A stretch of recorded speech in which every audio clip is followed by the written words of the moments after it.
Oh, that's not loud enough. Meldrum! Dr. Meldrum!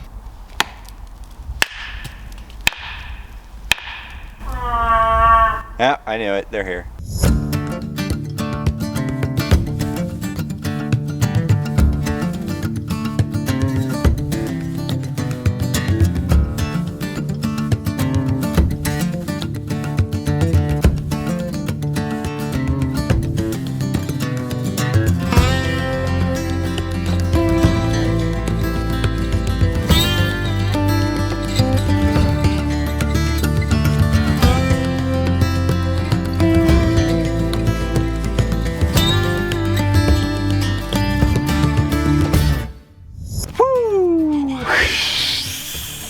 Well, we're back. We're on to part 2 of this Colorado trip video. You're gonna see basically parts of segments 9, 10, and 11. Yeah, we just started segment 9. We just started segment 9. We're 25 miles into this 50-mile trip, so we're on to part 2. Who knows what's gonna happen? I don't know. I don't know. Maybe someone gets mauled by a bear or has really bad mountain sickness. I don't know. Stay tuned. Check it out. We got Bryce here. We've got Scott here. I'm excited to see what these segments of the Colorado Trail I know. have. These are going to be awesome. What's been the highlight of the trip for you so far? You know, the first day was definitely like the most scenic. I kind of wish that we would have done that on like day 2 or day 3. Yeah, I know. It's just tough to enjoy on the first day. That was unbelievably scenic. And this is just, these like woods walking with, you know, the occasional ups and downs on really cushy trail is really nice. Bryce, what's your favorite part of the trip so far? Well, I like day 1 scenically, but so go back and watch our first video to see Bryce's condition on day 1. I almost died, basically. He wanted to tap, but we didn't let him. Scott, what's your favorite part of the trip so far? Definitely that alpine zone coming over those passes. Yeah, that was sweet. I hope we do more of that. I love marmots, I love pikas, I love alpine, I love being above tree line. It's, oh man. Yeah, let's go back above tree line. Very nice little creek and bridge here, and honestly, this site, there's a ton of campsites here.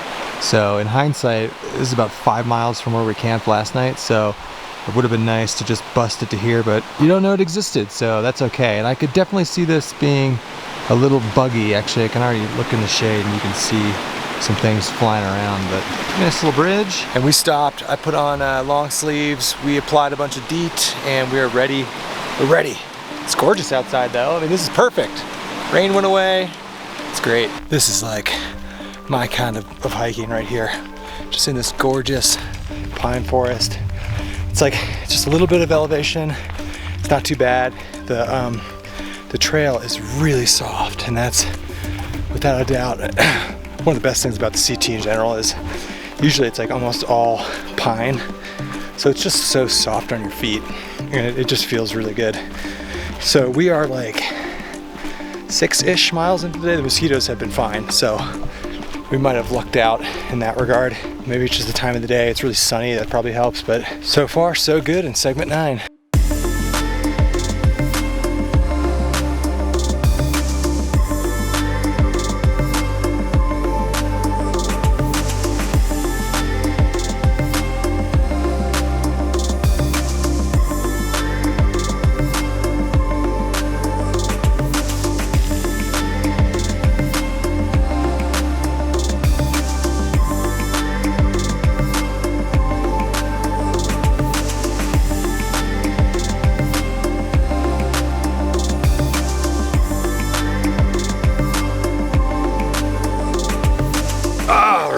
Well, we are about 5 miles into segment 9, and I will say the fear of the mosquitoes seem to be a little overblown, but maybe that's like the famous last words before we just go into mosquito country. Well, but I mean, all those reports were from a couple weeks ago too. Yeah. So things could have died down, but it is a soggy section. It's soggy, but it's beautiful, and it's really not like too inclined. It's pretty well graded and really flat, and you get these big, we're in this big meadow right now, I'll show you. But it's a pretty sweet segment so far. Here's a shot of this this valley we're kind of stopping and eating in, and it's really pretty.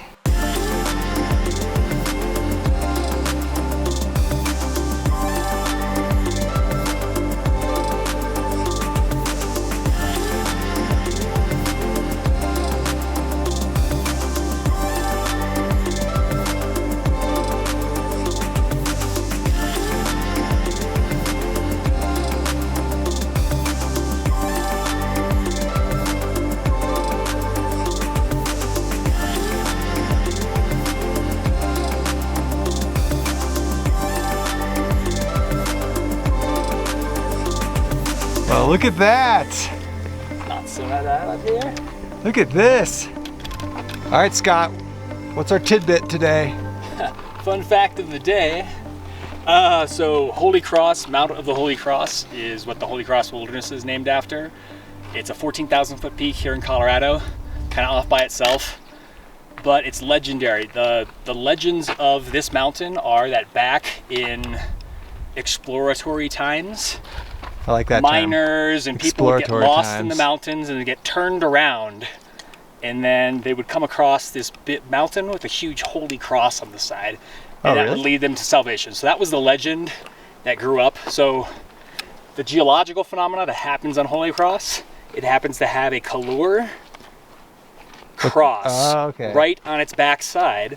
It collects snow, and then well into the summer spring, it's a cross of snow. Oh, Bryce, I can't believe you didn't record that. Oh, I got some of it. Okay. Sweet. God, look That's at it. this. It's a famous poem by Henry Wadsworth Longfellow. Nice. Cross of snow. God, this is gorgeous. This actually kind of looks like Tahoe. I could This is probably so remember it much and prettier recite it than the if you get last me drunk segments enough. we did here. That was a bitch of a climb, though. Yeah, there's a alpine lake up here we're going around. Oh, nice. Well, how about this? I mean, just freaking incredible. And just hiking along the Holy Cross Wilderness, just kind of in this like meadow area that's up, or up above 11,000 feet. But it is gorgeous. I can hear Bryce. Where it's Here comes Bryce. super steep, like rock faces. So it's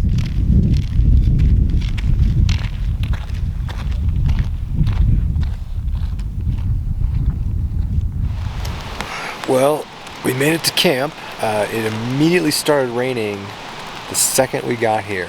So once it stops, I'll go out and show you around. We have a great campsite. We're on this creek. You can probably hear it right now. It's about 10 yards off to the side of my tent. So we scored a really good campsite. That was an absolutely murderous downhill. So we did about 1,000 feet down in elevation, about 3 miles. And that just crushes your knees. But we made it to camp. Hopefully it stops raining soon. Go outside, show you around, and almost a 17-mile day, so everyone is just exhausted. Andy's tarp was the savior for this. So the storm rolled in. Here's a good shot of camp. Just got to get some water. We had a bunch of people come join us. So like that person came, that person came, that person came. Just because it's like raining really bad, and this is the first open site with good water access. But it's a pretty good, got a good setup. The tarp always wins. Andy's trying to fix the road mic right now. Yeah? Tarp wins. He's coming out. Coming out from his habitat. Nice, it's pretty cozy there. So as you can see, we're just hanging out. dig some moats for water. Yeah, I need to do that too. Yeah, I need to do that too, dig some moats. But I think the rain is done, and we're just hanging out. Hanging out. No fires. I was trying to coax Bryce to come out. I think he is. Good morning. Didn't get a whole lot of footage filmed last night because it was just raining, and there's so much people set up, and we just cooked some food and went to bed. But it has stopped raining, and it's glorious outside. Good morning, Bryce. Morning. How'd you sleep? Good. Best nights. I slept pretty good too. The river, the creek. I know. It's actually really, really nice out here. Yeah, the sun's coming out. Everything inside, I've got so much condensation. So much condensation.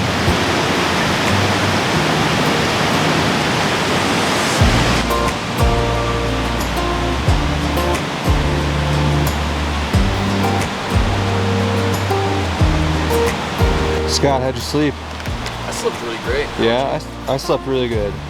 Awesome. My knees are definitely sore Yeah. from the downhill. Good. Little Yeah. little in the hips. Yeah. Andy slept in. You slept in. Who let you sleep? Why? I don't know. It's almost 8. Yeah, how'd you sleep? Good. This freaking creek is just fantastic. Yeah. So Barista Bryce. So what do you do? Just pour like real coffee grounds in a cup filter, and then I twisty tie the top and make a little hook so I can just sit it inside my cup and it'll just steep like a tea bag. Ah, how long do you steep it for? I don't know, 10, 15 minutes maybe, Okay. something like that. But I need to just get like little tea bag things that are already pre-made, Yeah. or I know they actually make these. I could just order, but I forgot. Nice. Always one-upping us on the coffee. I don't do instant. He doesn't do instant. Okay, so today's plan is pretty straightforward. We got just over 12 miles to where we're gonna come off of the Colorado Trail and camp for the night before doing 14er tomorrow. But the trail there is basically 2,000-foot climbs, one literally right after camp here, so that'll be fun. At least it's easy to do them in the morning. So big climb this morning, and then a gradual downhill, and another big climb, and then a gradual downhill into camp. Breakfast was coffee, and then the Dino egg oatmeal. You guys already ate? Yeah, I've been up for like an hour. Why didn't you wake me up? You looked peaceful sleeping in the hammock over there. All right, you ready for this murder climb? Oh, I'm ready. Yeah? Murder climb was yesterday. It can't be worse than that. It'll definitely be worse than that. Really? Yeah, and there's two of them. At least it's not the end of the day. That's true. This is like at the very beginning. Wait, back-to-back murder climbs? No, it's like they're probably separated by like 4 or 5 miles. But the first one is literally right after camp here. It's a 1,000-footer. I don't remember the first 6 segments or 7 segments to have this steepest climb. Dude, I thought segment 9 was pretty sweet. What do you think, Bryce?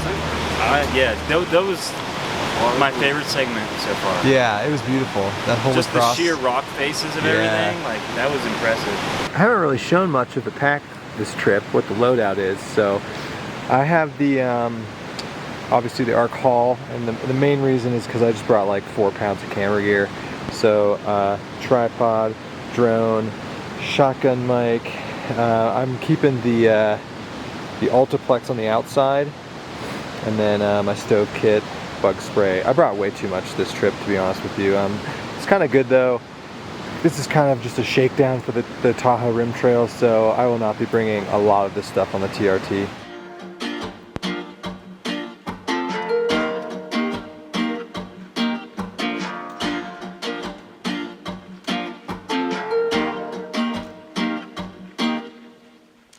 About halfway up the murder climb, first climb of the day, and I'm just going nice and slow, kind of 1 foot at a time. As Bryce says, put it in 4 low. I like that, but we should get pretty epic view at the top, hopefully. And it's so humid, not expecting that.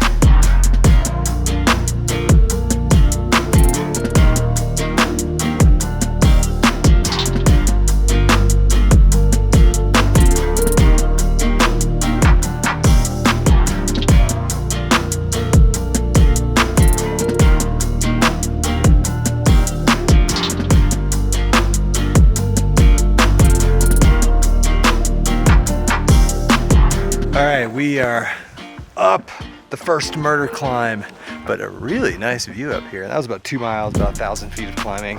Not too bad. There's some steep spots, and then as you can see, we just got all the gear out. It was so damp this morning. We're just gonna stop here for a little bit, dry stuff out, collect ourselves. I think we get cell service, and this is a pretty nice stop up here actually.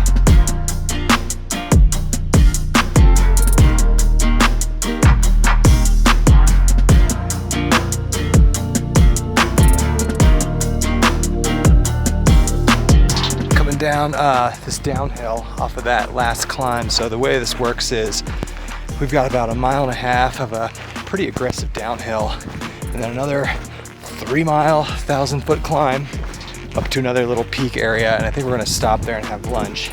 Then after that, it's another like 2 or 3 miles all downhill to the campsite. And then what we'll be doing is camping right off the Colorado Trail tonight, and then tomorrow doing our first 14er. All right, we're there. That climb was better. That climb was graded much better. Yeah, It was. Gave you a bunch of breaks on the way up. Scott's elevating his feet. His other pro tip, get the blood flowing. Bryce, don't have my shotgun mic, so I gotta come get nice and close. It was an alright climb. It was a good climb. Yeah, it was pretty. I was Scenic. I was just thinking about, this is the time in the trip where I just feel so dirty. I feel good still. I mean, I feel good. I just I'm so dirty. I mean, yeah. Well, white was not a good choice. You got some lasagna. That's buffalo chicken. Nice. So we are making our way down to the end of segment 10. This will be the end of the day, and then we get a nice glimpse of that. So that right there off in the distance is Mount Elbert, which we are going to summit tomorrow. And it's really intimidating looking at how much higher that is than where we've been this trip. I mean, you can't see it, but there's tree lines that go all the way up to the top, and then there's just a massive peak that's almost up in the clouds up there. So that's the plan tomorrow. Well, what a way to end the 50 miles on the CT with this campsite and a freaking picnic table. The joys in life. So we just finished coming down off that climb. We're at a campground right now where we are going to camp here for the night and then do our 14er tomorrow. Haven't done many camp setup shots, but I wanted to just show you. So it's taken me like probably a year to finally figure this tent out. I have to raise the pole much higher than I always think I do, but man, that's a pretty roomy tent in there for a one-person tent. So I'm really happy with this pitch. And I do use the pullouts. So I used 9 or 10 full stakes, but man, it really is for 15 ounces. That's a great tent. And Andy, not in the banyan this trip to save weight, he is in his canoeing. Well, what did you guys think of the second time in Colorado compared to our first trip? This was a much more challenging hike, but way more rewarding on views, these segments. Yeah. This is way, what do you think? We talked about this is way more challenging. No, yeah, it's so much more different. I don't know. That's all you got to say? So much more different. Scott and Andy hiked 1.5 miles, 3 miles round trip to the car to get some Endeavor brews. We're going to take those up to Mount Elbert for a summit beer tomorrow, but we're going to have a little actual beer happy hour courtesy of the Schill Creek, Colorado. All right, Scott, what's for dinner? Chicken and rice. Oh, that's Bryce's move. Oh yeah. Chicken and rice. That's what I'm talking about. Nice. Big calorie end of day meal. Nice, for yeah. the summit and trip. So. I got homemade chili mac, and I'm gonna cut up and put some dehydrated sausage and cheese in it. I'm trying to eat big for the big day tomorrow. Yeah. I do have some bacon jerky as well. Oh, nice. Oberto, nice. Nice. All right, Bryce. What's for dinner? Teriyaki chicken and rice. I'm enjoying my chili mac here, but I'm gonna go through the plan for tomorrow. So I think we're gonna get up super early, I don't know, like 6, and stash all the heavy stuff down here. So basically like shelter, everything, and equip the packs as day packs to do this Mount Elbert stuff. So get up at 6 and get out of here pretty quick and climb 4,500 feet in 4 miles, 4.5 miles. About that. Nice. So that's like 3 to 4 times more elevation per mile than we've done on this trip at any given point. This is gonna end the Colorado Trail video. We're gonna do a bonus video tomorrow, I think, on the 14er thing, because that's like a whole thing, and we'll go into that tomorrow. But what were your final thoughts? Oh, it was Pretty epic. it was fantastic. Much prettier segments than the segments Yes, we've definitely better than the last time we were here. had. It was harder, of course. Yes, always a great time in Colorado. We're gonna get destroyed by this 14er tomorrow, so check out that video when it comes out. Yep. Otherwise, Colorado's sweet. Yep. Goodbye from there. Bye-bye.